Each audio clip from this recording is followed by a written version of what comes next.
சோகண்டின்னு ஒரு ஊருக்கு கேள்விப்பட்டிருக்கீங்களா? எத்தனை பேருக்கு தெரியும் சோகண்டி? அங்கே ஒரு பிரச்சனை வந்தது, எத்தனை பேருக்கு தெரியும்? வாங்க, என்ன சொல்லுங்க, வாங்க. சோகண்டியில் என்ன பிரச்சனை சொல்லுங்களா? பவுன்லருக்கு கொஞ்சம் சொல்லுங்க. அனைவருக்கும் மாலை வணக்கம்.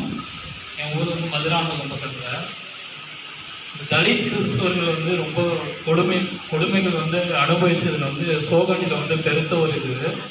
அது வந்து கலெக்டர் ஆஃபீஸ் வரைக்குமே வந்து நிறைய நியூஸு நிறைய இடத்துல வந்து கேள்விப்பட்டிருப்பாங்க. அதில் நியூஸ் பார்த்து தெரிஞ்சுக்கிட்டு இருந்தாங்க. நானும் அங்கே வந்து ஒரு ஃபாதர் வந்து புதுசாக அந்த பங்கா வந்து உயர்த்தப்பட்டு அந்த செங்கல்பட்டு மறை மாவட்டத்தில் சோகண்டி பங்கு வந்து உதயமாயிட்டு ஃபாதர் ஜேக்கப்னு சொல்லிட்டு ஒரு ஃபாதர் வந்து ஃபஸ்ட்டு போகிறாரு. அவர் போயிட்டு இந்த மலை மேலே வந்து ஒரு ஜபக்கூட்டம் நடத்தி அங்கே வந்து இந்த பௌர்ணமி அமாவாசை அது மாதிரி ஒரு ஜபக்கூட்டம் நடத்தும் போது அந்நிய சக்திகள்லாம் வந்து அவரை வந்து எதிர்க்கிறாங்க. அது வந்து எங்களுடைய உரிமை தானே, நாம் ஜெபம் பண்ணக்கூடாதா, எல்லாரும் படைக்கப்பட்ட இடம் தானே அப்படின்னு சொல்லிட்டு சொல்லும்போது அது வந்து மறுக்கப்பட்டு அந்நிய சக்திகளால் வந்து அது எல்லா இதுவும் வந்து அடித்து உடைச்சி அந்த இதுவை வந்து ஸ்டாப் பண்ணிட்டாங்க. அதை இன்னுமே வந்து கலெக்டர் ஆஃபீஸு மற்ற அரசு சார்பாக வந்து நீதி கேட்டு இன்னுமே அது முடியாமல் அந்த பங்கு பணியாளரை வந்து இடமாறுதல் செய்கிறாங்க. சில தரவுகளே அவங்க கொடுத்துருக்காங்க. பார்த்தீங்களா, ஒரு சோகண்டியில் இப்போ நம்ம கோயிலில் ஒரு இடத்துல போய் வழிபாடு பண்ணுறோம், ஜபம் பண்ணுறோம், அங்கே நீங்கள் பண்ணக்கூடாதுன்னு தடை பண்ணி அங்கே கதவை அடைச்சி வச்சால் என்ன ஆகும்? நமக்கு மனநிலை எப்படி இருக்கும்? சோகண்டி கிராமத்தில் அது நடந்தது. அது போல கோயிலுக்கு போக முடியாமல், ஆலயத்திற்கு போக முடியாமல் அந்த சிறுவங்களை எல்லாம் எடுத்துக்கொண்டு அரசு அலுவலகத்தில் கொண்டு போய் சிறை வைத்து விட்டார்கள். மாதா சிறுவம் அது இதெல்லாம் சிறை வைத்து விட்டார்கள். வழிபட முடியாது, அங்கே வழிபட முடியாத ஒரு சூழ்நிலை. எப்படி செய்கிறது, ஏது செய்கிறது அப்படின்னு சொல்லும் பொழுது இந்த செங்கல்பட்டு மாவட்டத்திலே ஒரு சிறு குழு, சிறுபான்மையினர் நலக்குழு ஒரு சிறு குழு. அது எப்படி நீங்கள் சொல்லலாம்? ஒருத்தருக்கு அவர்கள் விரும்புகின்ற மதத்தை பின்பற்றுவதற்கு இந்த நாட்டிலே உரிமை உண்டு. நீங்கள் எப்படி அதை தடுக்க முடியும்? நாங்கள் அவர்களுக்காக குரல் கொடுக்கிறோம், அந்த வழிபாட்டு உரிமை அவர்களுக்கு வேண்டும் அப்படின்னு முன்னாடி வந்து போராடினாங்க பேர் ஜேக்கப், ஜான்சன், அந்தோணிசாமி, ஆரோக்கியசாமி. இந்து நண்பர்களும் இஸ்லாமிய நண்பர்களும் முன்னாடி வந்து போராடினாங்க. இந்து நண்பர்களும் இஸ்லாமிய நண்பர்களும் முன்னாடி வந்து போராடி இந்த மக்களுக்கு அந்த வழிபாட்டு உரிமையை அவர்கள் கொடுக்க வேண்டும் என்று போராடினார்கள். அது இந்த செங்கல்பட்டு மாவட்டத்தை சார்ந்த சிறுபான்மையினர் நலக்குழு. இன்னைக்கு அந்த ஃபாதர் ஜேக்கப்னு சொன்னாங்க இல்லையா, அவர்கள் நன்றியோடு நினைத்து பார்க்கின்ற மக்கள். அந்த சிறுபான்மை நலக்குழுவிலிருந்து 2 பேர் வந்திருக்கிறார்கள். ஒன்று அருமை அண்ணன் ஜான் நிக்கோலஸ் அவர்கள் இந்த 60வது பிறந்த நாளை இந்த வருடம் கொண்டாடினார்கள். சோகண்டி பங்கு மக்களும் ஃபாதர் ஜேக்கப் அவர்களும் அவர்களை அன்போடு அழைத்து எங்கள் மண்ணின் உரிமையை எங்களுக்கு திரும்ப பெற்றுக்கொண்ட எங்கள் அன்பு சகோதரர்களே அப்படின்னு வாழ்த்தி அவங்களுக்கு நன்றியை தெரிவித்தாங்க. அந்த அளவுக்கு உரிமைகளை போராடுறாங்க. அவங்க மட்டும் இல்லை, ரஃபீக் என்கின்ற ஒரு நண்பர், இஸ்லாமிய நண்பர், பீமாரார், உங்கள் பழைய முன்னாள் எம்எல்ஏ, இப்படிப்பட்டவர்களெல்லாம் கடவுள் நம்பிக்கை இல்லாதவர்கள் கூட வந்து கடவுளை வழிபடுவதற்கு அவர்களுக்கு நீங்கள் வழிவிட வேண்டும் என்று உரிமையை கேட்டு வாங்கி கொடுத்தார்கள். அப்படிப்பட்ட ஒரு சிறுபான்மை நலக்குழுவில் இருந்து ரஃபீக் என்கின்ற நண்பர் இவ்வளோ தூரம் நலத்திட்டங்களை பேசணும்னா அதுதான் முக்கிய காரணம். ஆனால் இன்றைக்கு வெகு உடல் சுகமில்லாம் நல்ல ஃபீவரோட டைஃபாய்டால் படுத்திருக்கிறார். இன்னைக்கு நேற்று வர முடியும்னு நினச்சது. அவர் சார்பாக நண்பர் அன்பு ஜெயந்தன் அவர்களை அனுப்பியிருக்காங்க.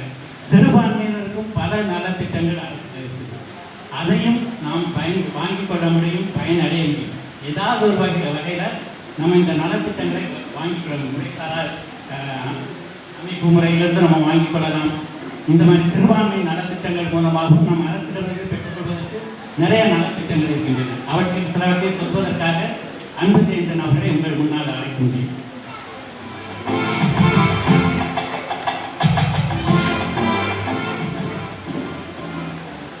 அனைவருக்கும் வணக்கம்.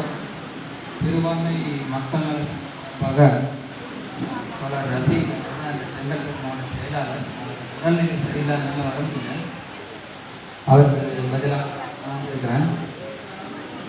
பெரும்பாலும் இந்த மாதிரி கூட்டங்கள் எங்கே போனாலும் பெண்கள் எண்ணிக்கை தான் அதிகமாக பார்க்க முடியுது. அது எதை காட்டுதுன்னா, இனிமேல் பெண்கள் தான் இந்த சமூகத்தை முன்னேற்றி எடுத்து செல்லக்கூடியவர்களாக இருப்பார்களோ அப்படின்னு தோணுது. பெண்கள் ஆனால் அவங்க பல தடைகளை உடைத்தெறிந்து முன்னேறி போக முடியாமல் தடுக்கிறது யாருன்னா ஆண்கள் தான். அந்த வீட்டில் இருக்கிற ஆண்களே அவங்கள முதல்ல தடை பண்ணிடுறாங்க. ஆனால் எந்த கூட்டத்துக்கு போனாலும் இப்போல்லாம் பெண்களுக்கு அதிகமாக வரதை பார்க்க முடியுது. ஒரு வேளை பொறுப்பு அவங்களுக்கு தான் அதிகமாக இருக்குன்னு நினைக்கிற சமூகத்தில். அதே மாதிரி பார்த்தீங்கன்னா இளைஞர்கள் யாருமே இந்த மாதிரி கூட்டங்களுக்கு வரதே இல்லை. நிறைய பார்த்துட்டேன் நான். இளைஞர்களை பார்க்குறதே ரொம்ப கஷ்டமாக இருக்குது. அவங்க ஏதோ செல்ஃபோன்லேயோ சினிமா தியேட்டர் வாசல்லையோ இருக்கிறாங்களோன்னு தோணுது. ஒரு சில ஆண்கள் வர்றாங்க, அவங்களும் கொஞ்சம் வயதானவங்க மட்டும் தான் வர்றாங்க. பெரும்பாலும் இளைஞர்களை ஏன் கவர முடியலை அப்படின்னு தெரியல. அது வந்து பெண்கள் அவங்க வீட்டில் இருக்கிற இளைஞர்களை வந்து அவங்களுக்கு அறிவுரை சொல்லி இதை நெறிப்படுத்தணும்னு நினைக்கிறேன். இதுக்கு முன்னாடி நான் ஒரு சின்ன விஷயம் சொல்கிறேன். இப்போ முன்னாடி பேசிகிட்டு இருந்தாங்க உரிமைன்னா என்னான்ட்டு.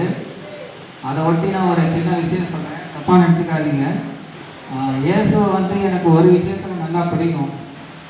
ஏன்னா இயேசு பார்த்தீங்கன்னா ஒரு மிகச்சிறந்த போராளி. நீங்களாம் ஒரு கடவுள்னு சொல்லுவீங்க, நான் ஒரு சிறந்த போராளின்னு தான் சொல்லுவேன். அவர் வாழ்ந்த காலகட்டம் பார்த்தீங்கன்னா ரோமா சாம்ராஜ்யம். வரலாறுலாம் கொஞ்சம் படிங்க.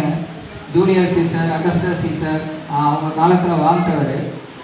அவங்க அந்த காலத்தில் இருந்த மக்களை எல்லாம் ரொம்ப அடிமைத்தனமாக வச்சுருந்தாங்க. மக்கள் வந்து அடிமைத்தனம்னா அந்த காலத்தில் எப்படி இருக்குன்னா நீங்கள் கற்பனையை பண்ணி பார்க்க முடியாது.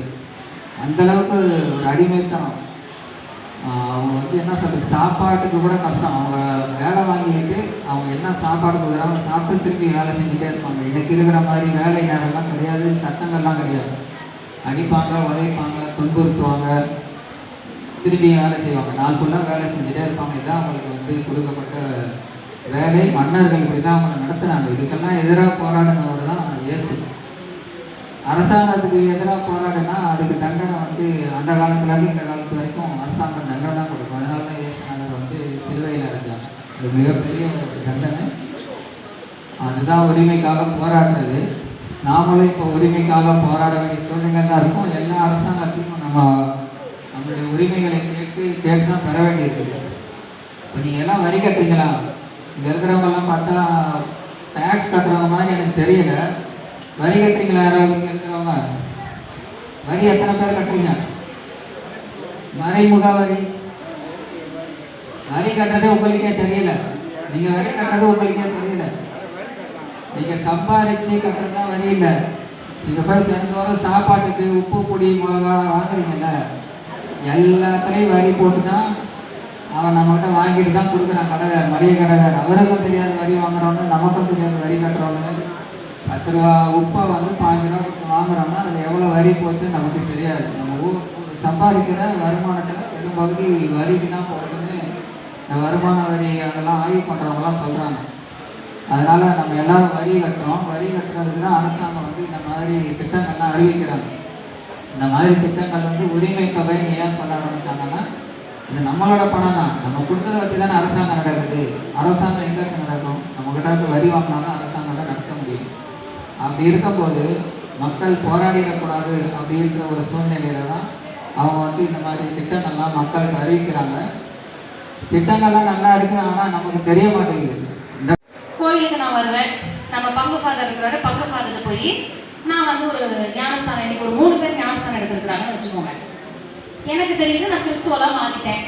அப்போ நான் நேராக வந்து நீங்கள் தான் அந்த ஆஃபீஸ் வச்சுருக்கிற அலுவலர் வச்சுருக்கீங்களே, நேராக போயிட்டு என் பேர் நேற்று வரைக்கும் ரத்னாம்பாள்னு இருந்துச்சு, இன்னைக்கு ஃபாதர்கிட்ட போய் நான் ஞானஸ்தானம் வாங்கி என் பேர் அமளி அப்படின்னு மாற்றிட்டேன்.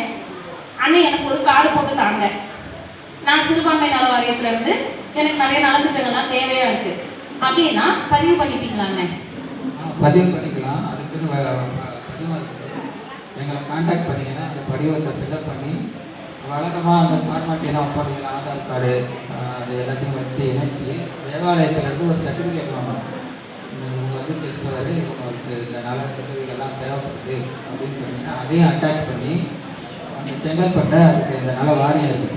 ஆனால் நான் வந்து ஒரு ஆதி திராவிடர் கேட்கலையா, நாங்கள் பின்னாடி வரோம், பின்னாடி வந்துடுறோம். நாங்கள் வந்து ஒரு ஆதி திராவிடர் தலித் சமூகம் ஒரு பறையர் அப்படின்னு சொல்லி ஜாதி சான்றிதழ் இருக்கு. அது மூலமா என் பிள்ளைக்கு படிக்கிறதுக்கு தேவையான விஷயங்களை நாங்கள் செஞ்சுட்டு இருக்கிறோம். ஆனால் நான் ஞானஸ்தானம் வாங்கினது பங்கு சமையலுக்கு தான் தெரியும். ஆனால் என்னுடைய ஜாதி சர்டிஃபிகேட்டில் பார்த்தீங்கன்னா ஒரு தலித் சமூகம் மட்டும்தான் பதிவாயிருக்கும். அப்படி நீங்கள் நான் ஒரு பெயரளவில் கிறிஸ்துவலாக மாறி இருக்கிறேன். ஆனால் என்னுடைய ஜாதி சர்டிஃபிகேட்டில் வந்துட்டு தலித் ஆதி திராவிடர்னு இருக்கும். அந்த கிறிஸ்துவர் அப்படிங்கிறது இருக்காது, இஸ்லாமியர் இருக்காது, சீக்கியர் இருக்காது, புத்த சமூகத்தை சேர்ந்தவர் இருக்காதுன்னா என்ன நீங்கள் பதிவு பண்ணிப்பீங்களா? இது நீங்கள் முதல்ல அந்த கிறிஸ்தவர்ன்ற அடையாளம் அந்த உங்களுக்கு வேணும் இல்லைங்களா உங்கள் சர்டிஃபிகேட்டில் கம்யூனிட்டியில்? எனக்கு ஃபுல் டீட்டெயில் அதை பற்றி தெரியல, கேட்டுட்டு வேணா சொல்கிறேன். அதாவது நம்ம சாதி சான்றிதழில் கிறிஸ்துவர் அப்படின்னு இருந்தால் மட்டும்தான் சிறுபான்மையினராக கருதி அந்த நலவாரியத்தில் நம்ம சேர்ந்து பதிவு பண்ண முடியுமா, அல்லது நம்மளுடைய அருட்தந்தையோடைய சான்றிதழ் கொடுத்தாலே போதுமா அப்படிங்கிற தகவலை அண்ணன் வந்து கேட்டுட்டு சொல்றேன் அப்படின்னு சொல்லியிருக்கிறாங்க. வேற எதுவும் சந்தேகம் இருக்குதாக்கா யாருக்காது? இல்லையா? எல்லாம் நாங்கள் பயங்கர பவுச்சூர் மக்கள் நாங்கள் வந்து எப்படி வந்து நாங்கள் வந்துகிட்டு இருக்கோம் மட்டும் பாருங்க. இப்போ அடுத்து நிக்கோலஸ் அண்ணன் பேசும்போதெல்லாம் அப்படியே நாங்கள் ரெடி ஆகிடுவோம். நீங்க சொல்ற ஒன்று நாங்கள் வாங்கிட்டு கப்புன்னு எடுத்து வச்சுப்போம். எப்படி மாறுது மட்டும் பாருங்க இந்த ஊர். சிறுபான்மையினர் உங்களுக்கு புரியுதுங்களா? சிறுபான்மையினர் என்ன பண்ண முடியுமா உங்களால்? ஒரு விளக்கம் சொல்லுங்க பார்க்கலாம். சொல்றீங்க சிறுபான்மையினர் ஒரு விளக்கம் சொல்லுங்க. யாரா சொல்றீங்களா? ஐதுங்க. சிறுபான்மையினர் பெரும்பான்மையினர் யார் இருக்கும் இந்த நாட்டில்? அதிகபட்சமாக ஒரு இனக்குழு இருக்குங்களா? இனக்குழுன்னா என்ன? அது ஒரு இந்து இங்கே இருக்கிற இனக்குழு, ஒரு இனக்குழு, அந்த மாதிரி. அப்போது அந்த சமூகம் அவங்க எண்ணிக்கை மக்கள் தொகை ரொம்ப கம்மியாக இருக்குன்னா அவங்க சிறுபான்மையினர் பேர். இங்கே இந்தியாவில் வந்து இந்துக்கள் அதிகமாக இருக்கிறாங்க. சிறுபான்மையினராக கிறிஸ்தவர் முஸ்லீம்களெல்லாம் இருக்கிறாங்க. இதெல்லாம் சிறுபான்மையினர். நமக்கு ஒரு சமூகம் தேவைப்படுது, சமூக தேவையானதெல்லாம் செஞ்சுக்கணும். ஏன்னா பெரும்பான்மை சமூகம் வந்து நம்மளை அமைக்கணும். அப்படி அமைக்காமல் இருக்கிறது தான் இந்த மாதிரி அமைப்புகள்லாம் உருவாக்கி அதுக்காக பேச வேண்டியதாக இருக்குது. புரியுதுங்களா?